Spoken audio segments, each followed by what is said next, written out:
He had all the money in the world, but not a single reason to live. She had nothing but her courage, and one forbidden choice that could cost her everything. What happened when their lives collided shocked the entire hospital, and changed both of them forever. Chapter 1, The Man Who Stopped Believing in Tomorrow. Hook for Chapter 1. When the richest man in the city walked into the hospital alone, refusing every treatment, the staff whispered, "Let him go, he's made his choice." But one young doctor looked into his eyes, and saw something no one else did.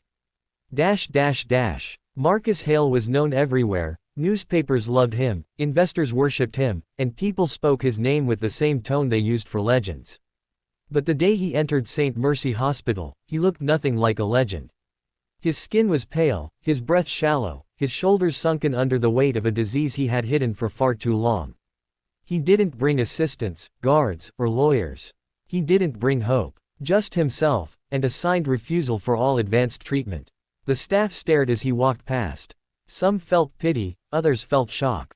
Everyone had questions. But Marcus answered none. He simply said, "I don't want to fight anymore." For months, Marcus had battled a rare degenerative condition, one that slowly robbed him of strength, mobility, and eventually life. The doctors had warned him early. If he didn't start treatment immediately, he might survive only a few more months. He ignored them. Money could buy everything except the one thing he had already lost. A reason to keep going. His wife had died 2 years earlier. His only brother had betrayed him for wealth. His business empire had become nothing but numbers and cold offices. Marcus Hale, once powerful, once unstoppable, had grown tired of watching the world circle around him while he stood still. So he signed the refusal papers. He was ready to fade quietly. But Elena Ward was not ready to let him. Elena, 29, wasn't just another doctor in a white coat. She had the kind of presence that made patients sit straighter, the kind of warmth that softened even the coldest rooms. Her colleagues respected her, her patients adored her, and her supervisors constantly warned her that she cared too much. So when she saw Marcus's file, refusal of treatment, late-stage condition, isolated patient, something inside her refused to accept it. She walked into his private room without knocking. Marcus raised an eyebrow. "You're bold. And you're giving up," she replied. He stared at her. No one had dared talk to him like that in years.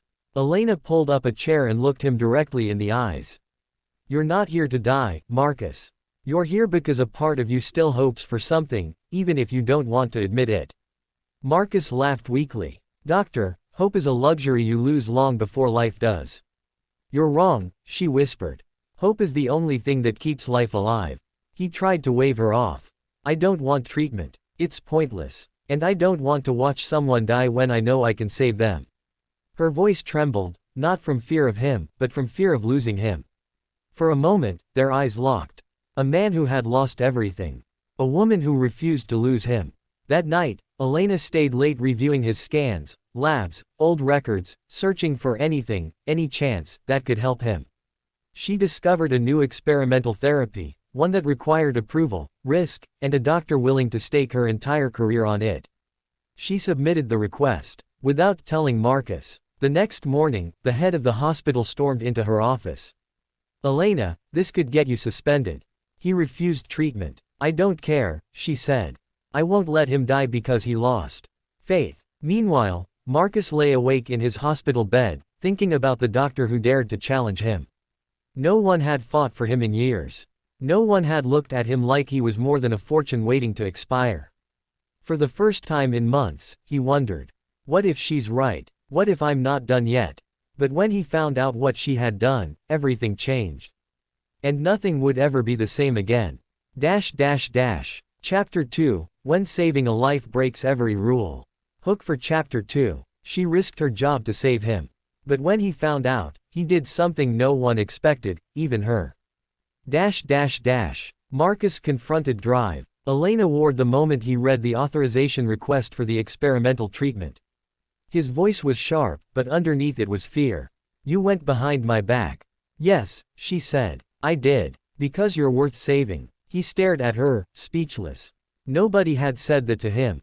Not since his wife. Elena didn't back down. "You can fire me. Report me. Destroy my career if you want. But I won't apologize for trying to keep you alive. Marcus lowered his gaze. Why? Why do you care so much? Because I've seen what this disease does, she said softly. I lost my father to it. And I couldn't save him. But I can save you.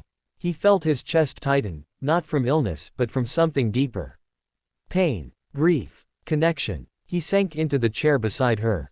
What are the chances? He whispered. It's risky, she admitted. Painful, slow. But if it works, Marcus, it could give you years. Real years, not months. He closed his eyes. Years. He had stopped thinking in years long ago. Elena remained silent, letting him decide.